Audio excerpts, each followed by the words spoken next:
Hello साथियों, Puneet education classes की YouTube channel पर आप सभी का स्वागत है। दोस्तों, आज प्रश्नावली 3A का क्वेश्चन नंबर 3, क्वेश्चन नंबर 4 हमने लिया हुआ है। सॉल्व करते हैं। देखिएगा दोस्तों, क्वेश्चन नंबर 3 लिखा हुआ है, दो रेल पटरियां समीकरणों x प्लस 2y माइनस 4 बराबर 0 और 2x प्लस 4y माइनस 12 बराबर 0 द्वारा निरूपित की गई हैं। इस स्थिति को ज्यामितीय रूप में व्यक्त कीजिए। दोस्तों, ये तो हमारे पास काम इसका आसान है। जैसे इन प्रश्नों में दिया हुआ है कि इतने 5 पेंसिल 7 कलम, लेकिन यहां डायरेक्ट इन्होंने समीकरण दे दिया है, तो इस समीकरण को डायरेक्ट हम ज्यामितीय रूप में व्यक्त करेंगे। समझिएगा दोस्तों। देखिएगा, प्रश्नानुसार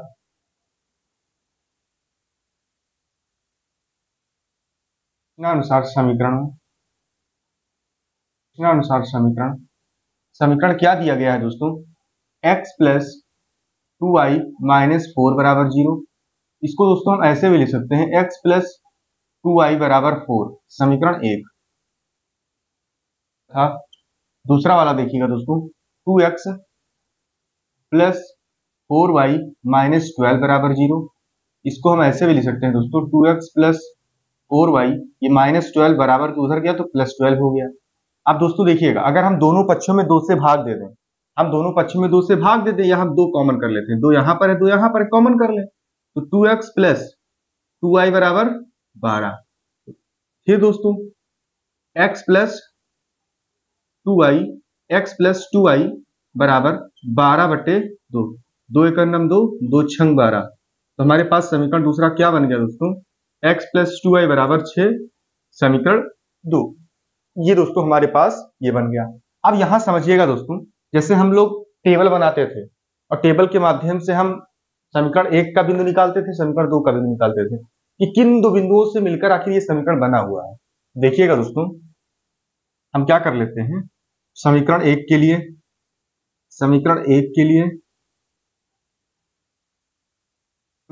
लिए दोस्तों हम टेबल बनाते हैं। सेम उसी तरह हम एक समीकरण 1 के लिए टेबल बनाते हैं। देखिएगा, ये है x, ये है y। दोस्तों, जब समीकरण 1 में हम x बराबर 0 रखते हैं, भाई यहां हमने x बराबर 0 रखा तो y का मान हमें क्या मिला?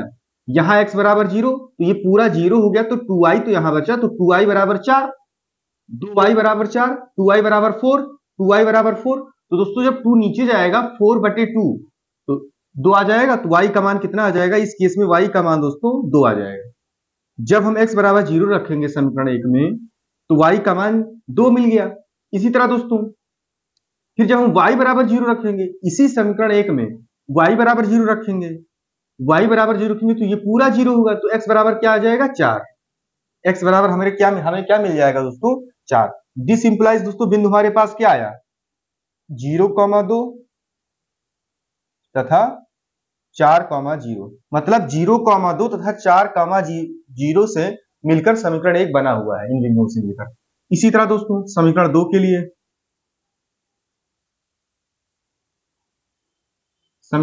लिए समझिएगा, जैसे हमने टेबल बनाया, अब सेम पैटर्न x y, जब हम x बराबर 0 रखेंगे, समीकरण 2 हमारे पास ये है दोस्तों, जब हम x बराबर 0 रखेंगे तो ये पूरा 0 हो गया, तो 2y बराबर 6, तो y बराबर 6/2, y बराबर 6/2, तो y का मान कितना आ जाएगा दोस्तों? 2 3 6। फिर इसी तरह दोस्तों जब हम इसमें y बराबर 0 रखेंगे समीकरण 2 में, जब समीकरण 2 में y बराबर 0 रखेंगे, तो ये पूरा 0 हो जाएगा, तो x बराबर कितना आ गया? x बराबर हमारे पास 6 आ गया। दोस्तों समीकरण 2 क्या इंप्लाइज करता है? 0,3 तथा 6,0। मतलब इन दो बिंदुओं से मिलकर समीकरण 2 बना हुआ है। अब दोस्तों इसी को हम ग्राफ पर प्रदर्शन कर देंगे इसका। जैसे इन्होंने लिखा हुआ है कि ज्यामितीय रूप में व्यक्त कीजिए, तो ज्यामितीय रूप में हम व्यक्त कर रहे हैं दोस्तों। देखिएगा, अब इस चीज को हम हटा दे रहे हैं, हमें जितनी आवश्यकता है केवल बोर्ड पर वही चीजें हम लिखेंगे। उम्मीद करते हैं आपको ये समझ में आ गया होगा दोस्तों। बस हम ये टेबल भी हटा दे रहे हैं, बिंदु हम ऊपर लिख ले रहे हैं। बिंदु हमारे पास क्या है दोस्तों? बिंदु हमारे पास क्या था? 0,2। दोस्तों 0,2 0,2 था 4,0 ये पहले का था दोस्तों। फिर ये वाला दोस्तों दूसरे का 0,3 था 6,0 दोस्तों। ये अब इसको हम यहां से इरेज कर दे रहे हैं दोस्तों, और अपना जो है, अब यहां समझिएगा दोस्तों, हमने आपको बता रखा है कि हमारे पास दो अक्ष हैं, एक्स अक्ष और वाई अक्ष। एक्स अक्ष पर y का मान 0 होता है, मतलब x अक्ष पर दोस्तों प्रत्येक y का मान 0 होगा, और y अक्ष पर प्रत्येक x का मान 0 होगा। y अक्ष पर किसी भी बिंदु पर x का मान 0 होगा, x अक्ष पर किसी भी बिंदु पर y का मान 0 होगा। यहां पर देखिएगा ये x पे 0 है, यहां पर ये देखिएगा x की जगह 0 है, मतलब ये वाला बिंदु किस अक्ष पर है, ये वाला बिंदु y अक्ष पर है। यहां y पर 0 है, इसलिए ये वाला बिंदु किस अक्ष पर है, ये वाला बिंदु x अक्ष पर है। यहां x वाला 0 है, इसलिए ये वाला बिंदु किस अक्ष पर है, ये वाला बिंदु y अक्ष पर है। यहां पर y बराबर 0 है, तो यहां पर ये वाला बिंदु किस अक्ष पर है, ये वाला बिंदु x अक्ष पर है दोस्तों। अब इसका हम ग्राफीय निरूपण कर दे रहे हैं, समझिएगा, देखिएगा।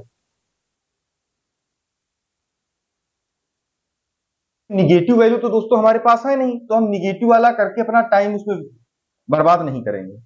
हम देखिएगा केवल पॉजिटिव वाला कर रहे हैं, देखिएगा दोस्तों।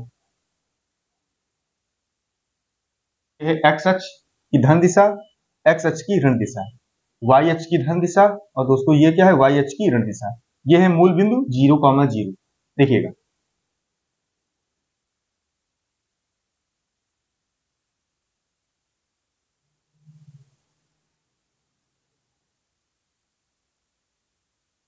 दोस्तों हमारे पास 1 2 3 4 5 6, 1 2 3 4 5 6।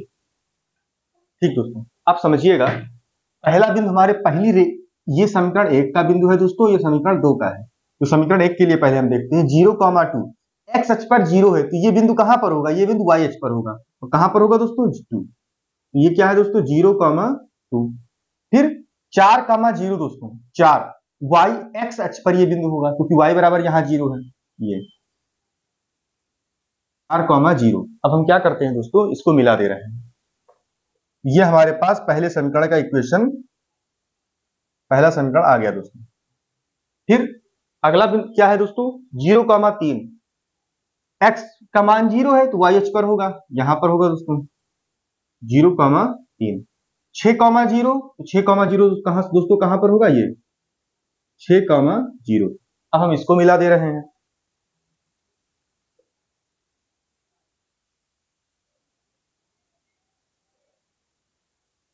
इस तरह दोस्तों हमने इसका ज्यामितीय निरूपण कर दिया।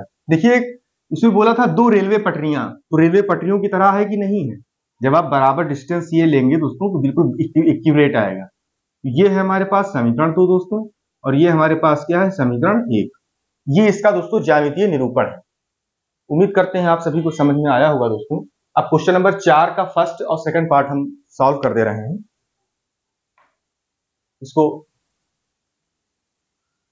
देखिएगा दोस्तों।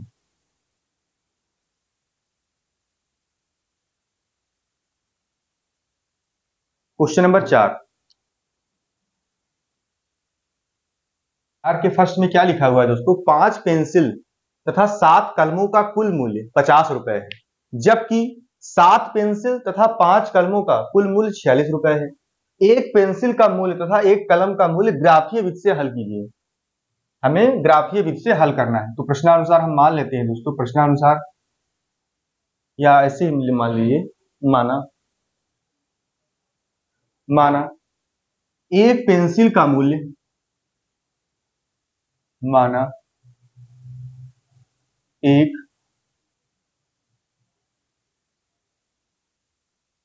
पेंसिल का मूल्य बराबर x रुपए है।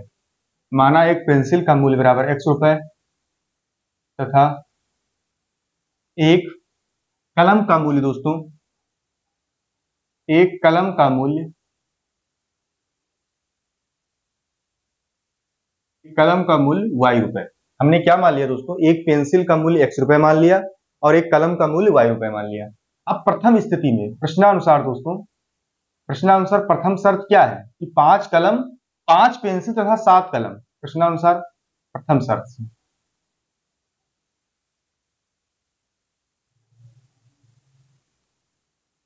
प्रथम शर्त से दोस्तों क्या है, 5 पेंसिल, हमने एक पेंसिल का मूल्य कितना माना है, x रुपए, तो 5 पेंसिल का मूल्य कितना होगा, 5x। फिर दोस्तों 7 कलम, यहां एक कलम का मूल्य हमने कितना माना है, y रुपए, तो 7 कलम का मूल्य 7y होगा। इसका मूल्य दोस्तों कितना दिया हुआ है, 50 रुपए, मतलब दोनों को जोड़ दें तो ये किसके बराबर है, ये 50 रुपए के बराबर है। ये दोस्तों हमारे पास समीकरण 1 मिल गया। द्वितीय शर्त से दोस्तों,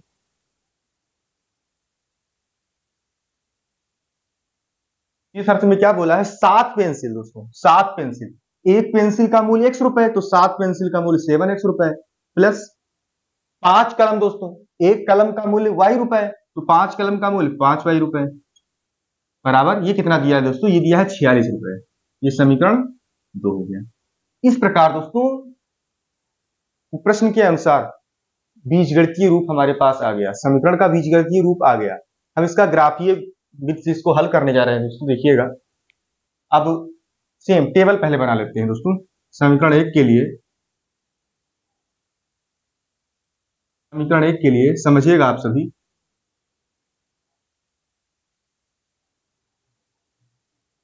दोस्तों ये है x, ये है y। दोस्तों अगर समीकरण 1 में हम x बराबर 0 रखते हैं, अगर समीकरण 1 में दोस्तों हम इसकी जगह 0 रख दें तो इसका मान पूरा 0, हमारे पास बचा क्या, 7y बराबर 50, 7y बराबर 50, 7y बराबर 50, तो ये क्या आ जाएगा दोस्तों, ये y बराबर हो जाएगा 50/7, y बराबर हो जाएगा 50/7। हम इसको जब डिवाइड करेंगे दोस्तों, 7 7 49, 7.1 की समथिंग आएगा दोस्तों, 7.1 के समथिंग ये आएगा। तो हम इसको एक काम करते हैं, इसको लिख ले रहे हैं 7.1, या एक काम करते हैं दोस्तों, हम ऐसे कर दे रहे हैं, यहां पर हम 50/7 ही लिख दे रहे हैं, बाकी 50/7, ये हमारे पास दोस्तों क्या आया है, 7.1। फिर नहीं दोस्तों, यहां पे लिखना था, जैसे जब हमने x बराबर 0 रखा तो y का मान आया ना, तो कितना आया, 50/7 बराबर 7.1। फिर दोस्तों जब हम y बराबर 0 रखेंगे, जब इसी समीकरण में हम y बराबर 0 रखते हैं दोस्तों, समझिएगा, जब इसी समीकरण में हम y बराबर 0 रखते हैं तो ये पूरा अब 0 हुआ, और हमारे पास बचा क्या, 5x, हमारे पास बचा क्या दोस्तों, 5x, तो 5x बराबर 50, तो x बराबर 50/5 बराबर x का मान दोस्तों क्या आ गया, 10। इस प्रकार दोस्तों हमारे पास बिंदु क्या आया, समझिएगा, इस प्रकार हमारे पास बिंदु आया, दिस इंप्लाइज 0,7.1, 7.1 दोस्तों लिख दे रहे हैं, तथा 10,0। अब इसी तरह दोस्तों समीकरण 2 के लिए,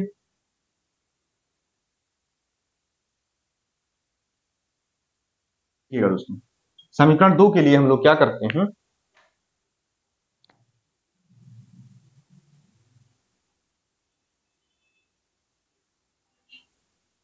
ये है x, ये है y। अब जब समीकरण 2 में दोस्तों हमने x बराबर 0 रखा तो y का मान कितना मिला भाई, ये पूरा 0 हो गया, तो y का मान 5y बराबर 46, 5y बराबर 46, तो y बराबर 46/5, y का मान कितना आया दोस्तों, 46/5। और जब हम इसको दोस्तों यहां समझिएगा, जब हम इसको जब डिवाइड करेंगे दोस्तों तो हमारे पास आएगा क्या, देखिएगा,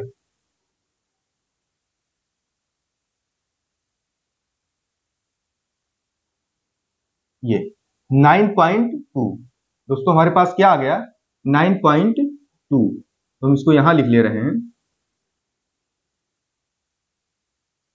2.2, ये हमारे पास इसका आया 5 9 45, 5 दूनी 10, देखिएगा। फिर दोस्तों फिर हम क्या करते हैं, जब हम y बराबर 0 रखते हैं, जब इसी समीकरण में हम y बराबर 0 रखेंगे तो ये पूरा 0 हो जाएगा, तो 7x बराबर 46, y बराबर 0 रखोगे 7x बराबर 46, तो आ जाएगा 46/7, 46/7 आ जाएगा दोस्तों। और जब हम इसको सॉल्व करेंगे दोस्तों तो 7 छंग 42, 7 छंग 42, 4 बचा 0.40, तो 7×5 = 35, तो लगभग ये 6.5 के आसपास आएगा दोस्तों, है ना, 6.5 के आसपास। ये दोस्तों हमारे पास फिर ये इंप्लाइज क्या कर दिया, ये कौन कौन सा बिंदु इंप्लाइज करा, 0,9.2 तथा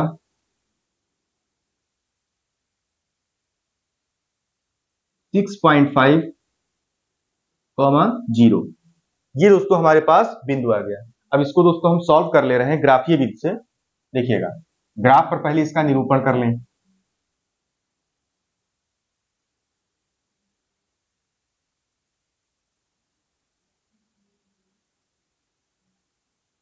हाँ दोस्तों, तो क्या था, समीकरण 1 के लिए हमारे पास बिंदु आया है 0,7.1 तथा 0, और समीकरण 2 के लिए दोस्तों 0,9.2 तथा 6.5, ये हमारे पास दोस्तों बिंदु आया। अब इसको ग्राफीय निरूपण कर दे रहे हैं दोस्तों इसका हम।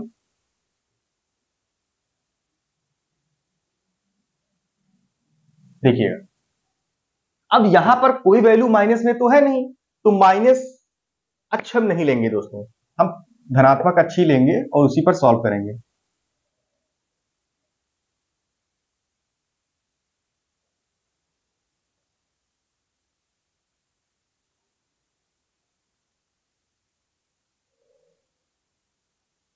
ठीक दोस्तों, देखिए, यह है एक्स अक्ष की धन दिशा, एक्स अक्ष की ऋण दिशा, वाई अक्ष की धन दिशा दोस्तों, वाई अक्ष की ऋण दिशा। देखिएगा, 1, 2, 3, 4, 5, 6, 7, 8, 9, 10, 11। फिर दोस्तों 1, 2, बस अब साइज दूरी ज्यादा मत लीजिएगा दोस्तों, 2, 3, 4, 5, 6, 7, 8, 9, 10, 11। ठीक दोस्तों, ये हमारे पास, हमने इसका ग्राफ बना लिया, 1, 2, 3, 4, 5, 6, 7, 8, 9, 10, 11, 1, 2, 3, 4, 5, 6, 7, 8, 9, 10, 11। दोस्तों ये हमारे पास इसका तैयार हो गया दोस्तों। अब देखिएगा, हम इसका निरूपण कर दें।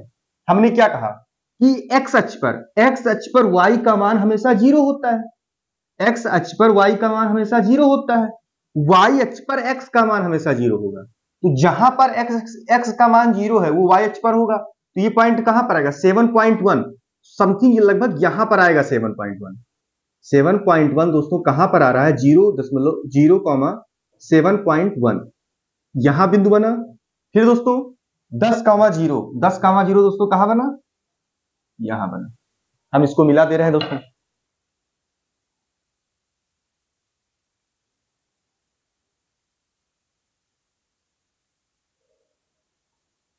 ठीक, ये दोस्तों हमारे पास समीकरण 1 आ गया।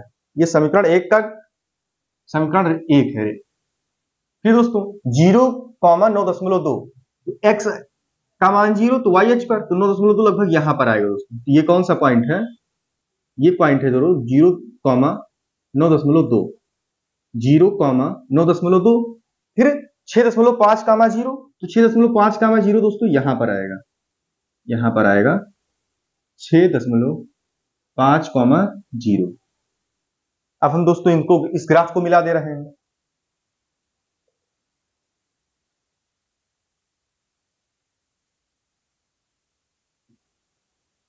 हमारे पास ये वाली दोस्तों समीकरण 1 है, और ये वाला समीकरण क्या है दोस्तों, ये वाला समीकरण 2 है। ये दोस्तों अब हमें हल करना है इसे। जैसे इन्होंने क्या कह दिया कि ग्राफीय विधि से हल कीजिए। देखिएगा दोस्तों, दोनों रेखाएं, दोनों समीकरण किस बिंदु पर काटते हैं, जिस बिंदु पर काटती हैं हमने मान लिया वो बिंदु ए है। अब यही बिंदु दोस्तों, यही बिंदु जहां पर, देखिएगा जरा नोटिस करिएगा आप, अगर चूंकि ये ग्राफ पर बना होता तो और बेहतर समझ में आता। देखिएगा कि 5 के सामने है, देखिएगा 5 के सामने है, और ये देखिएगा 3 के सामने है दोस्तों, ये देखिएगा 3 के सामने है, देखिएगा ये 3 के सामने है दोस्तों, 3 के सामने। ग्राफ पर दोस्तों अगर ये बना होता तो एग्जैक्ट आता। तो इस प्रकार दोस्तों मूल बिंदु से एक्स अक्ष पर कितनी दूरी पर है ये, यहां से लेकर यहां पर 3, तो 3 कॉमा वाई अक्ष पर कितनी दूरी पर है 5, तो 5। ये दोस्तों हमारे पास इसका हल हुआ। मतलब कि x का मान दोस्तों क्या है, यहाँ पे x का मान है 3, y का मान है दोस्तों 5। मतलब x हमने क्या माना था, x हमने माना था एक पेंसिल का मूल्य। तो एक पेंसिल का मूल्य है 3 रुपए और एक कलम का मूल्य दोस्तों कितना हो जाएगा, कलम का मूल्य हो जाएगा 5 रुपए दोस्तों। तो इसी चीज को हम लिख दें, हमारे पास बिंदु ये आ गया। अब चूंकि x हमने माना था, अतः पेंसिल पहले हमने माना था ना दोस्तों, एक पेंसिल का मूल्य, अतः एक पेंसिल का मूल्य बराबर 3 रुपए। क्योंकि दोस्तों एक्स बिंदु कौन सा है, ये भुज क्या है, भुज हमारे पास 3 है, इसलिए 3 रुपए। तथा एक कलम,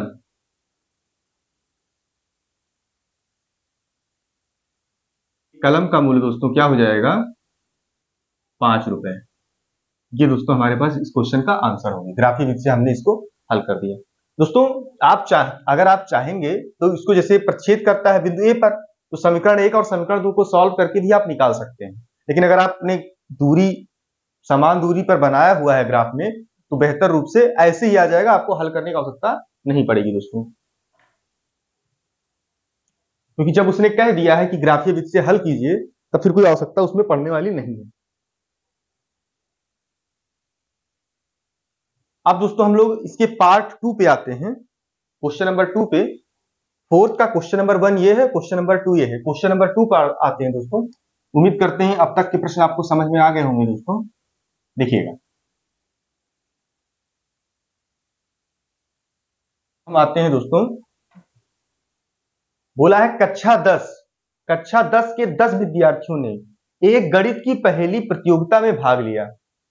यदि लड़कियों की संख्या लड़कों की संख्या से 4 अधिक हो, यदि लड़कियों की संख्या लड़कों की संख्या से 4 अधिक हो, तो प्रतियोगिता में भाग लेने वाले लड़कों और लड़कियों की संख्या ज्ञात कीजिए।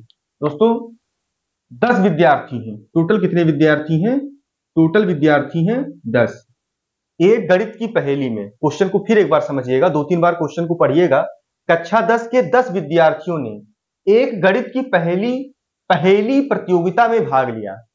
यदि लड़कियों की संख्या लड़कों की संख्या से 4 अधिक है, मतलब इन 10 विद्यार्थियों में लड़कियों की संख्या लड़कों की संख्या से 4 अधिक है। बात समझिएगा दोस्तों, मतलब क्या कह रहा है, अगर लड़के हैं 4, अगर लड़के हैं 4 तो गर्ल्स कितनी हो जाएंगी 8। यही तो बोला है दोस्तों, लड़कियों की संख्या लड़कों की संख्या से 4 अधिक है। भाई ये 4 अधिक है, हमने इसमें 4 ऐड कर दी, ये चीज है ना। ये समझिएगा। तो इसमें हम मान ले रहे हैं, माना लड़कों की संख्या या लड़कियों की संख्या, हम कुछ भी मान लें, देखिएगा, क्योंकि दोनों हमें निकालना है। देखिएगा दोस्तों, तो फोर्थ का सेकंड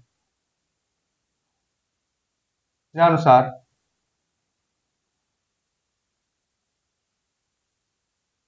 माना लड़कियों की संख्या दोस्तों, लड़कियों की संख्या क्या है दोस्तों, लड़कियों की संख्या x है।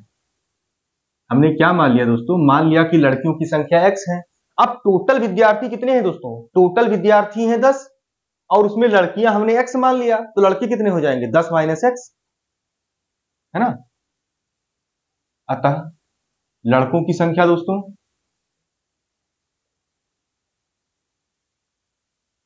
लड़कों की संख्या क्या हो जाएगी 10 माइनस x। अब दोस्तों हम शर्त पर आते हैं। इसने क्वेश्चन में क्या कहा गया है कि लड़कियों की संख्या लड़कों की संख्या से 4 अधिक है। लड़कियों की संख्या क्या है, क्या x। लड़कों की संख्या क्या है, लड़कियों की संख्या लड़कों की संख्या से 4 अधिक है। बात यहां समझिएगा दोस्तों, देखिएगा, इनकी संख्या 4 अधिक है, लड़कियों की संख्या 4 अधिक है। समझिएगा दोस्तों, लड़कियों की संख्या 4 अधिक है, लड़कों की संख्या 4 कम है। मतलब आप ये बस यहां समझिएगा, जैसे ये गर्ल्स हैं ये बॉयज हैं। अगर हमने ये कहा कि इनकी संख्या मान लीजिए 2 है, तो ये 4 इसमें जोड़ देंगे तो गर्ल्स की संख्या आ जाएगी, 4 इसमें जोड़ देंगे तो गर्ल्स की संख्या आ जाएगी। मतलब कि अगर हमें इसको बराबर करना हो दोस्तों, अगर हमें इसको बराबर करना हो तो लड़कों की संख्या में 4 जोड़ना पड़ेगा, लड़कों की संख्या में 4 जोड़ना पड़ेगा। भाई इसका मतलब यही तो है, लड़कों की संख्या में 4 जोड़ना पड़ेगा। या तो हम यूं कर दें कि गर्ल्स और बॉयज का अंतर कितना है दोस्तों, 4 है। बाकी ठीक है, चाहे जैसे कर लें, तो हम इसी ऐसे ही सॉल्व कर दे रहे हैं दोस्तों, देखिएगा।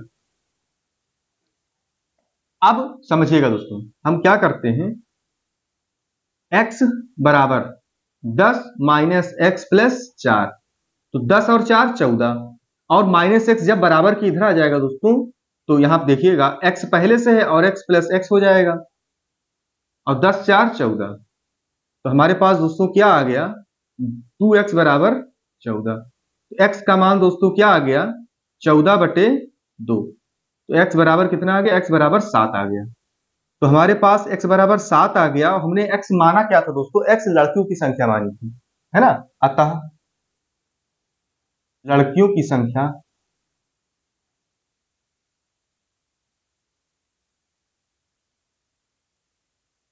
संख्या दोस्तों क्या आ गई, 7। तथा लड़कों, अब लड़कियों की संख्या अगर 7 आ गई दोस्तों, तो लड़कों की संख्या कितनी हो जाएगी, लड़कों संख्या बराबर 10 माइनस 7। भाई 10 माइनस 7 तो बराबर 3।